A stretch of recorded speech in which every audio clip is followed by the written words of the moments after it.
Kah-ly-MAH.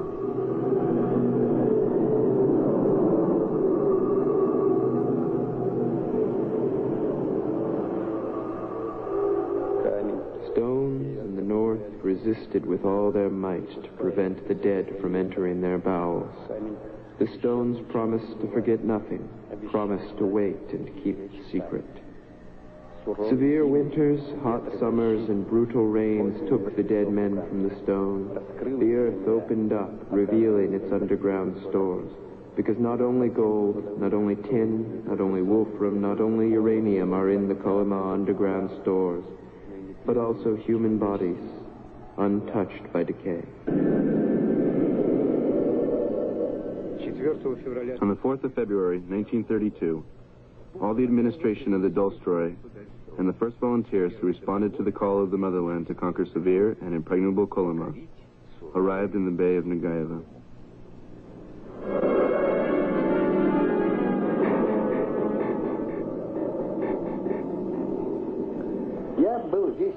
I was really imbued with Jack London's stories, and in those brutal times, in 31, when neither in the provinces nor in the city was there any place for romantics or beauty. You couldn't come to terms with yourself. It was quite natural that I longed for some far-off and more interesting places. So it happened, I managed to get to Kolyma. I was 20 at the time. Trenin Lev Mikhailovich, born in 1911, lives in Kolyma since 1932. Topographer, civilian. Well, there had already been a prisoner's camp there, but we did not notice it.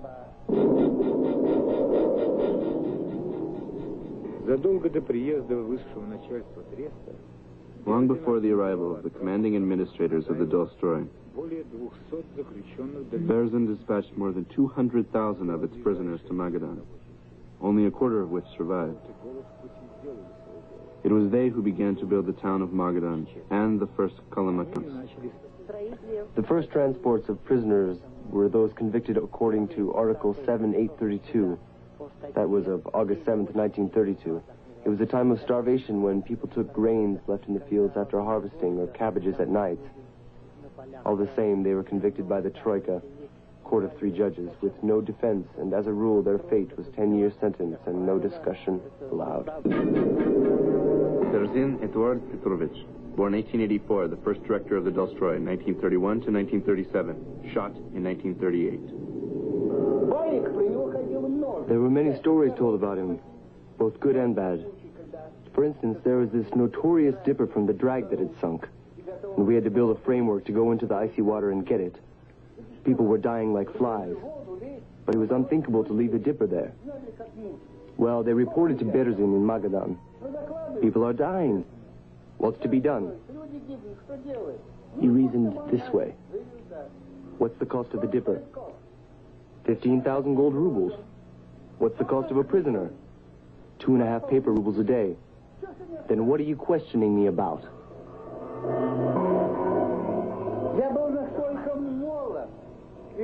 I was so young and foolish.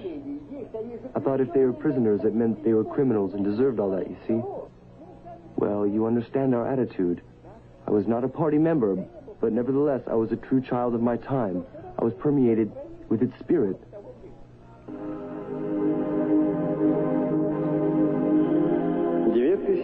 The central Kolyma route stretches and meanders for 2,000 kilometers. All the route was built with hacks and spades, wheelbarrows and augers.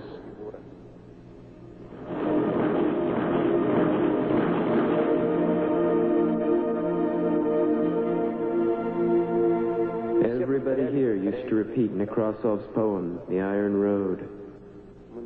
We overstrained ourselves, heat or cold, backs always bent down, lived in mud huts, struggled with hunger, cold and wet, and suffered from scurvy.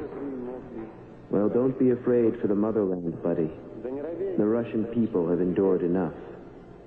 They will endure this iron road, as well as anything else our Lord would send. Zoya Ignatievna Shizova. So my father organized an underground revolutionary group in Kamchatka. But then somebody betrayed this group. and he was arrested.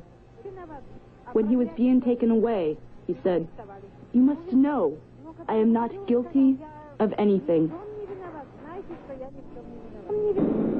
Gulag Mikhail Yevseevich, born in 1915, Kolyma camp's prisoner from 1937, sentenced on the 58th clause, rehabilitated. And I said to the officers who accompany me, "What is going on? Why it seems even the slaves were treated better in the Roman Empire?" Lysniak Boris Nikolaevich, born in 1917, prisoner of the Kolyma camp since 1938, sentenced on the 58th clause, rehabilitated. On the 5th of November, 1937, at 5 o'clock in the morning, they knocked and showed me an order for search and arrest. And I was driven away by the automobile like a respectable man. Zhona Georgy Stepanovich. I was born in 1915, he in 1913, my older brother.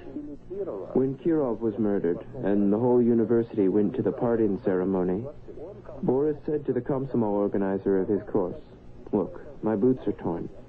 So if I go, my feet will be frostbitten." In 1936, Boris was summoned to the big house. He perished in the Vorkuta land. Those are my memories of Boris. I spent more than a year in Kristi. Almost 2 years in 3 Leningrad prisons. Shpalerka, Kristi, and in deportation camp. When we were transferred to Vladivostok.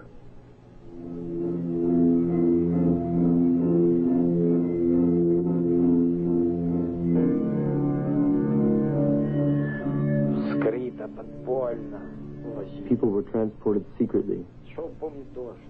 I remember it was raining, dirt all around. There were many intellectuals, scientists. Surrounded by the convoy and dogs, we were taken aboard the train.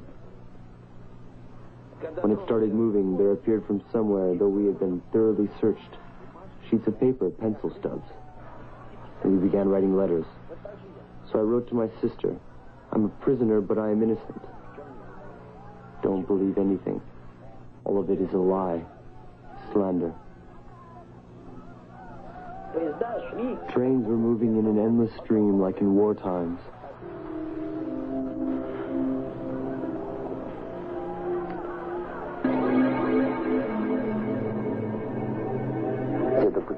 I'll never forget this trip to the Kolyma, to the Nagaevo Bay, on board the ship Jorma. Several thousand people were fed salted herring, and there was no water at that time.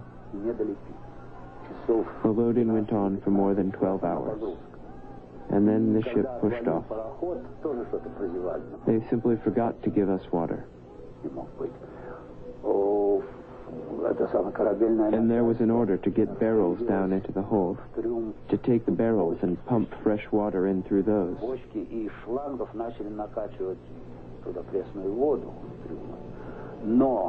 But there were many common criminals among us, and they cut the hoses with knives and razors. They pressed their lips to the cut, and the water poured down their clothes, while others pressed against them like leeches. There was a terrible commotion, and they couldn't distribute the water. When the captain ordered the water pumped right into the hold, we were flooded up to our ankles. Everybody had enough water, and the result was dysentery. 700 to 800 prisoners remained forever in the Sea of Okhotsk, half the transferees. And as soon as we disembarked, they divided us up and marched us to work. A wheelbarrow, a miner's hack, and a spade. There were 12-hour shifts, sometimes 14, 16 hours. It meant that a man could hardly survive a year. Hungry, cold, sleepless people worked for 12 hours trying to do an enormous day's work.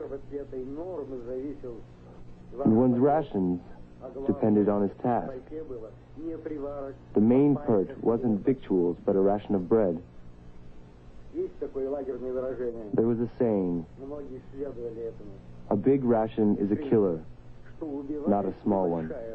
That is, those who wanted to get more worked themselves to death. I was sentenced to 10 years of confinement and 5 years of disenfranchisement. I was found guilty of belonging to the wrong class. I was sent to mines, to Verkhny, to Gorky, where people died of exhaustion from incredibly hard labor.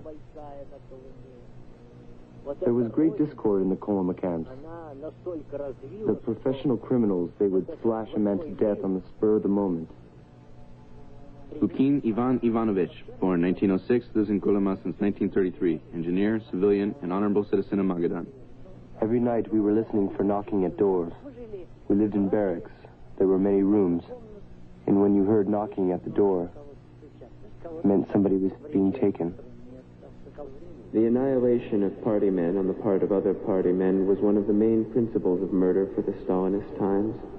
And they, in their turn, were annihilated by the new third wave of murderers.